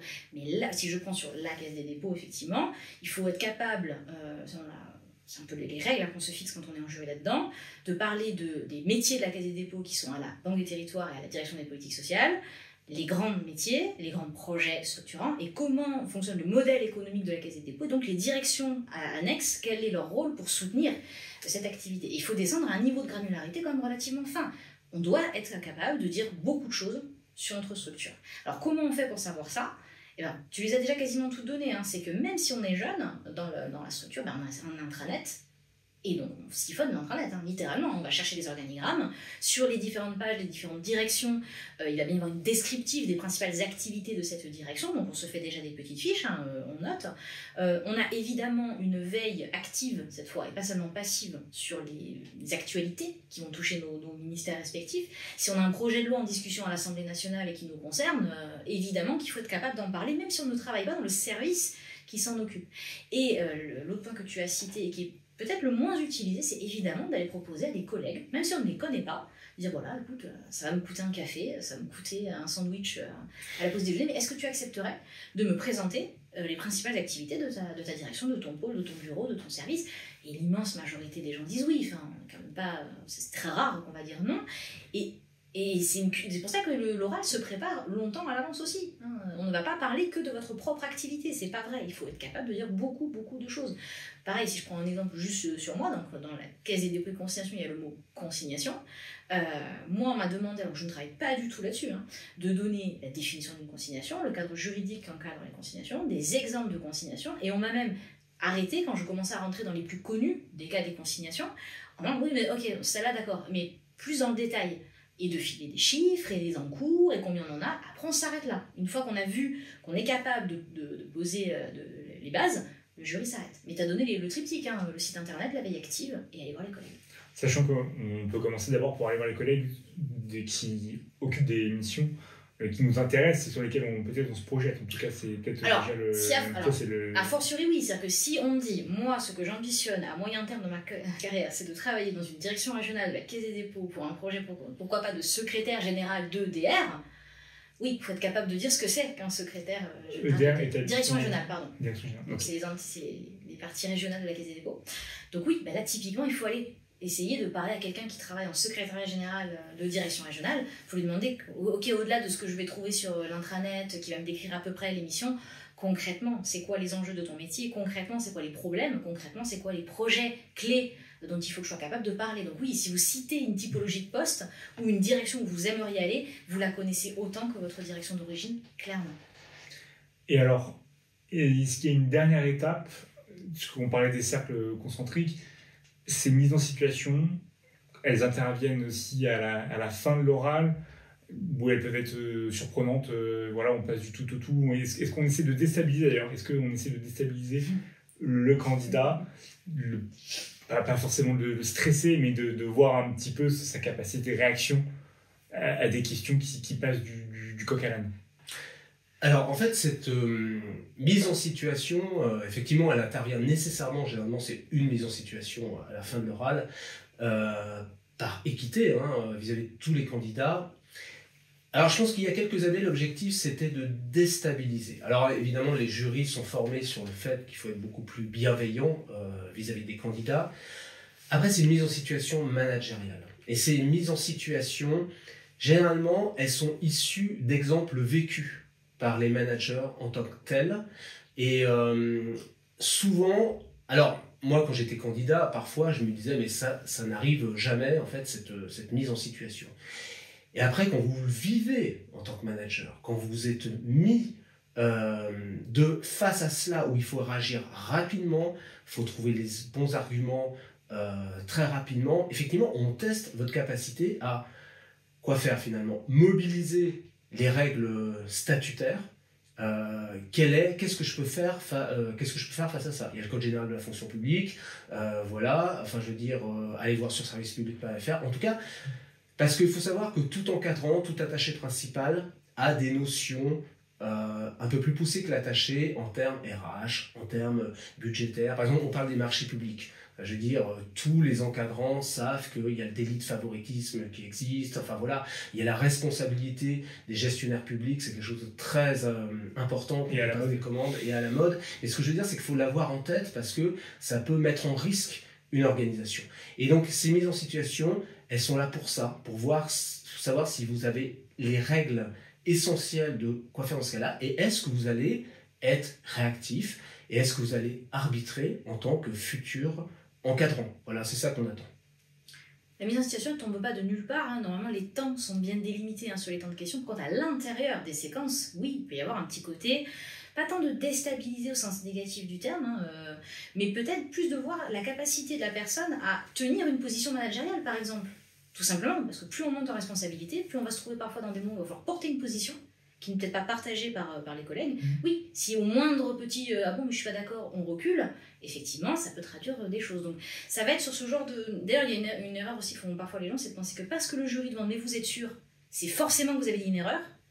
Pas forcément. C'est peut-être juste pour voir si vous affirmez votre position. Moi, sur ma mise en situation à moi, dans le cas de mon principal âge, j'avais une question sur la santé de ma collaboratrice, qui en gros ne voulait plus venir travailler sur site, voulait télétravailler parce qu'elle n'allait pas bien et qu'elle voulait pas trop me dire pourquoi. Moi, je réponds que, ok, elle télétravaille. Elle peut travailler, on est d'accord. Et très bien, elle va télétravailler. Donc, et là, il y a le triptyque, effectivement. Je dis toujours le triptyque, mais il y a des règles de base à respecter. J'informe la RH, j'informe mon supérieur. Mais pour autant, je porte clairement que d'accord. Elle me demande ça pour l'instant, je le fais. Et je me suis fait donc re-interpeller par la personne qui m'avait posé le cas en disant mais pourquoi vous considérez que la santé mentale de votre collaboratrice, c'est vraiment de votre responsabilité? Oui. C'est ça qu'elle attend. J'avais pas dit une erreur. On sent bien que ce qu'elle veut juste, c'est que j'affirme que je porte quelque chose. Donc, il ne faut pas se penser qu'à chaque fois qu'on va vous demander est-ce que vous êtes bien d'accord, c'est que vous vous êtes trompé. Donc, non, je doute, je rétropédale. Bon, l'inverse est aussi vrai. Parfois, vraiment, on vous tend une reperche parce qu'on voit que vous allez dans la mauvaise direction. Un bon tip pour savoir quand vous répondez mal, c'est quand la mise en situation s'aggrave. C'est-à-dire quand, oui, mais il veut pas. Oui, mais il vient pas. Oui, mais il vous insulte. Oui, mais il vient le lendemain avec un couteau. Bon, là, effectivement, c'est un signe que peut-être vous n'avez pas su mettre fin à la situation, parce que souvent, c'est ça, en fait. C'est porter la posture managériale, dire non, ça suffit, j'ai pris une décision de manager, et on arrête la discussion. Donc ça, c'est aussi quelque chose qu'on teste dans la mise en situation. Et sur ces mises en situation professionnelles, est-ce qu'il y a des éléments qui sont rédhibitoires? On a bien compris qu'il y avait un corpus de règles, les droits et devoirs du fonctionnaire, voilà, des éléments qu'il fallait avoir, les ressources humaines, le contact, les alliés informels, formels. Mais pour autant, est-ce que vous avez vu des choses qui étaient vraiment rédhibitoires? Alors oui, par exemple, ce qu'on peut dire, ce qui est rédhibitoire, c'est un manque de culture administrative de manière générale. Alors je prends le cas, par exemple, de tout ce qui est le domaine budgétaire. Domaine budgétaire, on attend effectivement du candidat, même s'il est en RH, même s'il est sur des politiques publiques, qui connaissent à minima le budget de l'État, le montant de la dette publique, qui connaissent aussi le budget de son ministère. C'est hyper important, les ordres de grandeur que représente son ministère par rapport aux autres ministères, quels sont les effectifs aussi de son ministère. Et en termes budgétaires, c'est l'organisation simplement, je veux dire, de la LOLF, sur les projets de loi de finances. Alors, ce qu'on demande de manière générale, c'est d'avoir une culture administrative générale. Prenons par exemple le cas de la RH. Une question simple, c'est la loi de transformation de la fonction publique. Tous les attachés principaux, tous les encadrants connaissent à minima ce qu'a apporté cette loi de la transformation de la fonction publique. Donc ça peut être vraiment rédhibitoire que quelqu'un ne sache pas ce qu'il y a dans cette loi ou connaisse très peu d'éléments de cette loi. Après, ce qu'on peut rajouter sur la culture administrative, ce qui est important, c'est pas forcément de bachoter. On ne demande pas de relire tous les rapports de la Cour des comptes ou de relire tous les projets de loi de finances, mais d'être en éveil permanent, d'avoir de la curiosité par rapport à son ministère. Lauriane le disait très bien, quelle est l'actualité du ministre, des politiques publiques portées par son ministère. Je prends le cas, par exemple, quelqu'un qui travaille à l'éducation nationale. Oui, il faut connaître la réforme des concours enseignants, il faut connaître le pacte enseignant, voilà, c'est des petites choses comme ça. Si on parle, par exemple, de quelqu'un comme ministère de l'Intérieur, il faut savoir qu'est-ce qui est mis en place sur les narcotrafics. Voilà, c'est des éléments saillants, en fait, de ce ministère. Et donc, ce qu'on demande, effectivement, c'est de toujours être en éveil, d'avoir une curiosité intellectuelle, de consulter régulièrement des revues spécialisées, je veux dire, acteurs publics, vie publique, la documentation française, d'écouter Ambition publique, c'est une vraie... On ne le dira jamais assez. On ne le dira jamais assez, mais c'est une source intarissable, effectivement, de témoignages, justement, de fonctionnaires qui sont dans d'autres univers et qui apportent énormément, parce que ce qui est important, c'est d'avoir du vécu et d'avoir en fait cette richesse d'expérience qui vous serviront à l'oral, surtout justement pour répondre aux mises en situation. Oui, et j'ajoute, écoutez-le ou regardez-le maintenant. Mais je t'en prie, Lauriane, vas-y, complète ce que tu voulais dire. Oui, sur cet aspect-là, effectivement, il faut avoir la maîtrise du package de base. Après, il ne faut pas se noyer justement dans les révisions. C'est un des problèmes qu'on peut avoir. C'est mais il faut que je sache absolument tout de tous les projets de loi de toute la France. Non, évidemment non. Déjà, on ne peut pas tout savoir. Donc, il faut savoir être stratégique aussi. Si un gros projet de loi à l'Assemblée nationale, même s'il ne vous concerne pas et que ça fait 3 semaines que les télés tournent en boucle autour, oui, effectivement, ça serait bien d'être capable d'en dire un petit mot. Par contre, un tout petit projet au fin fond d'un ministère qui n'est pas le vôtre, vous pouvez faire l'impasse. C'est pas la peine de tout savoir. Tout vouloir savoir, c'est ne rien savoir. Et ce que je voudrais rajouter aussi, c'est, pour revenir sur les questions, ce qui est rédhibitoire, c'est des questions trop courtes, enfin des réponses trop courtes. Des réponses trop courtes, vous allez épuiser le jury. C'est-à-dire qu'en fait, effectivement, vous allez vous retrouver dans un format un peu question pour un champion avec une trentaine de questions, et le jury, à la fin, ne saura même plus quelles questions vous poser. Des réponses trop longues, vous allez agacer le jury, parce que finalement, le jury va vous couper, il va trouver que vous êtes trop prolixe, pas assez synthétique. Donc, effectivement, on ne vous demande pas de faire un déroulé sur, toutes les questions, de connaître toutes les politiques publiques de fond en comble. Non, mais d'avoir des éléments de synthèse pour répondre à peu près sur 80% des questions. C'est ça qu'on a tâche principale. Et conseil qui va pour tous les oraux, mais quand vous ne savez pas, vous ne savez pas. Et alors ça, c'est vraiment aussi un truc. C'est pas la peine de chercher à imaginer une réponse. Le jury va très vite se rendre compte que vous ne savez pas. Donc on n'essaye pas, on ferme la porte. On ferme la porte, je ne pourrai pas vous en dire plus, je ne connais pas la réponse à cette question. C'est un mauvais moment à passer, clairement, vous avez perdu peut-être un 0,10 si on devait le... C'est pas noté comme ça, mais c'est pire si vous cherchez à répondre. Donc quand on ne sait pas, on ferme la porte. Est-ce qu'il y a une voie intermédiaire, c'est de dire je ne sais pas, mais je saurais où chercher, je ne sais pas, mais je saurais vers qui me tourner. Voilà, moi une fois ça m'est arrivé de ne pas me rappeler quels étaient le montant des seuils des marchés publics parce que voilà, je ne me rappelais pas. Et j'ai dit que je savais qu'il y avait des seuils de telle et telle nature et que là, à l'instant T, je n'étais pas capable de les donner. Pour autant, si j'étais dans la situation, je me tournerais vers mon service des achats pour demander. Parce que c'est la réalité. Voilà. Bien sûr. Il ne faut pas chercher à inventer un chiffre. D'accord, pour ces éléments rédhibitoires un peu sur le fond, est-ce que sur la forme, on parlait tout à l'heure de candidats qui pouvaient être un peu stressés, de maîtriser son paraverbal, son non-verbal. Est-ce qu'il y a des postures, des positions qui vous ont particulièrement irrité et qui irritent aussi vos collègues jurés? Alors justement, la posture, elle est très importante parce que il y a une part de feeling qui se joue par rapport au jury. Enfin, une part de relationnel qui est très importante. C'est ce qui va donner au jury de travailler avec vous et tout, finalement de trouver en vous un futur collègue, un collaborateur, enfin quelqu'un avec qui dialoguer sur ces problématiques d'action publique. Et finalement, alors une posture trop stressée, vous allez être prostré et vous n'allez pas réussir finalement à entamer un dialogue, parce que finalement on dit souvent que le bon candidat c'est celui qui a réussi à entamer une conversation avec le jury. C'est ça qui est important. Par contre, attention, pour entamer une conversation, il ne faut pas être non plus dans une posture trop décontractée. Parce qu'il y a des candidats sous l'effet du stress qui en arrivent à être décontractés, voire familiers. Par exemple, j'ai déjà vu des candidats rire aux questions du jury, mais par effet du stress. Et finalement, ça peut être rédhibitoire parce que le jury peut le voir comme une posture finalement un petit peu de trop de familiarité, trop de défiance. Il ne faut pas oublier qu'en face de vous, vous avez des gens, enfin en tout cas des membres de jury qui sont inspecteurs d'administration, enfin voilà, des catégories A+. Donc voilà, il ne faut pas l'oublier, c'est un exercice compliqué, on ne se le cache pas, effectivement. Vous êtes jugé, mais en même temps, il faut arriver à trouver ce juste milieu entre, voilà, une relation professionnelle qui peut se passer dans ce cadre-là avec un échange convenable. Oui, complètement. C'est vrai que la familiarité, c'est la frontière franchie. Pour autant, si on arrive à avoir des sourires et peut-être quelques petits moments où on va rire un petit peu avec le jury, c'est gagné. Ça veut dire qu'on a réussi à instaurer on n'est plus dans un examen, mais c'est quelque chose qui est un peu subtil. Si effectivement votre problème est la gestion du stress, il y a des gens pour qui le stress est quelque chose de très compliqué, qui va soit les prostrer, soit les rendre effectivement très expansifs, trop dans l'humour et qui n'arrivent pas à gérer ça. Si c'est ça votre problème, dans votre préparation, il va falloir intégrer la gestion du stress. Et c'est quelque chose à part entière, c'est vraiment indépendant de la partie théorique. En termes de posture négative, aussi l'inverse.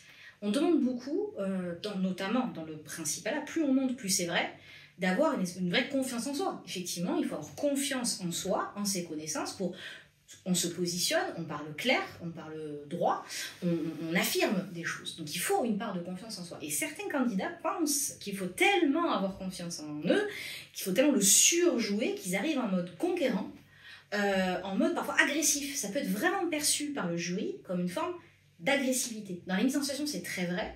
On dit aussi beaucoup qu'il faut savoir trancher quand on est manager, mais le management, c'est pas que la tyrannie, c'est pas que trancher. C'est avant tout de la bienveillance, avant tout dénouer des situations complexes. Et le levier managérial et hiérarchique, on ne l'utilise qu'en dernier recours.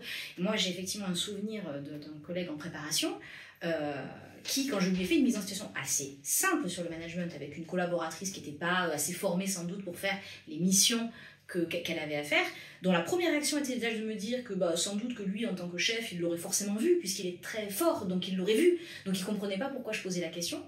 Donc là, évidemment, un membre de jury, ça l'agace un peu. Et en plus, c'est pas le sujet. Je te pose une mise en situation, tu n'as pas à la remettre en question. Peu importe, tu joues avec ces règles-là. Et quand j'ai insisté un peu et qu'il a voulu me répondre, sa première réaction a été, voilà, je suis manager, elle n'est pas compétente, je la vire. Évidemment que là, c'est trop rigide, c'est trop fort, c'est trop vrai.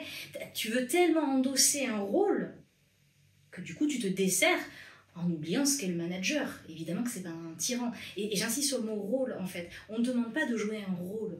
C'est pas vrai. La posture du cadre, on doit l'occuper et l'incarner. Si on a besoin de la jouer, c'est qu'on n'est pas prêt. Vraiment, hein, donc ne jouez pas ce genre de choses et faites attention, le too much, c'est pas bon dans les deux sens. Voilà. Très bien, très bien, très bien. Alors, merci vraiment pour avoir fait cette approche chronologique, d'abord présentation, puis après les premières questions un peu sur le parcours, mise en situation. Mais à la fin, une fois que l'entretien s'est terminé, que le candidat part, le taux de sélection, est-ce qu'on peut avoir des ordres de grandeur un petit peu, 1 sur 3, 1 sur 4, 1 sur 5 ? Comment ça se joue ? Alors le taux de sélection, il est d'à peu près 1 sur 3. En fait, ça dépend des ministères. Donc voilà, oui, c'est le taux de sélection qu'on peut revenir. Oui, à peu près, oui. Sur nous, c'est à peu près ça aussi. Je crois que j'avais en tête une 20aine de postes pour une 100aine de personnes qui se présentent, parce qu'il y a ceux qui s'inscrivent et ceux qui se présentent. Donc on est sur des ratios. Oui, il y a toujours un peu de défection, hein, forcément, mais c'est à peu près ce genre de ratio. D'accord, et donc c'est des examens qui sont organisés chaque année, il n'y en a pas 2 par an, c'est à chaque fois annuel. On est d'accord. Oui, ils sont à chaque fois annuels. Alors, ils ne sont pas forcément sur les mêmes temporalités. Il y a des ministères qui l'organisent plutôt au mois de mars, cet oral, d'autres ministères qui l'organisent plutôt au mois de novembre. Donc voilà. Après, effectivement, les contingents de postes sont un peu différents en fonction des effectifs des ministères, les plus gros étant l'éducation nationale et l'intérieur, en fait, qui ont à peu près 200 postes pour l'éducation nationale, 160 pour l'intérieur. Donc après, on rentre dans des nombres de postes un peu plus faibles. Mais donc voilà, la temporalité est annuelle. Très bien, et bien je pense qu'on a fait le tour. Est-ce que vous avez un mot de la fin, une petite chose à ajouter qu'on n'a pas eu le temps de voir Alors, moi, le mot de la fin, c'est le conseil que je peux donner aux candidats, c'est que finalement, c'est un seuil psychologique à franchir.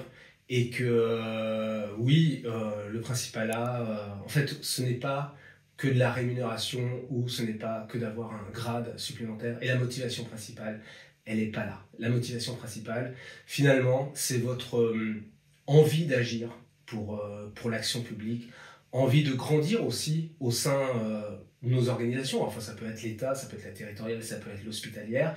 Et finalement, voilà, justement de prendre en compte toutes ces problématiques. Et rappelez-vous que moi, ce qui m'a surtout servi, c'est de me dire, mais finalement, moi, si j'étais, je ne sais pas, à la tête de tel ministère, à la tête de telle préfecture, enfin voilà, comment moi j'agirais au quotidien.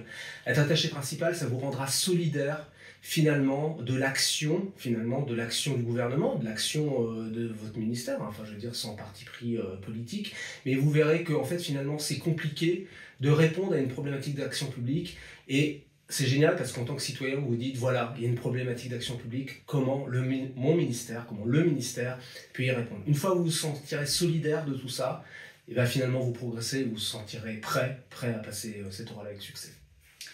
Mais peut-être en complément de dire aussi qu'il faut essayer, même si c'est une étape qu'on passe entre autres pour se projeter, entre autres pour de la rémunération, entre autres pour valoriser aussi 10 ans d'expérience qu'on a envie de marquer par un grade, faut aussi essayer de le voir comme une occasion bénéfique pour nous-mêmes en tant que personne et en tant que professionnel.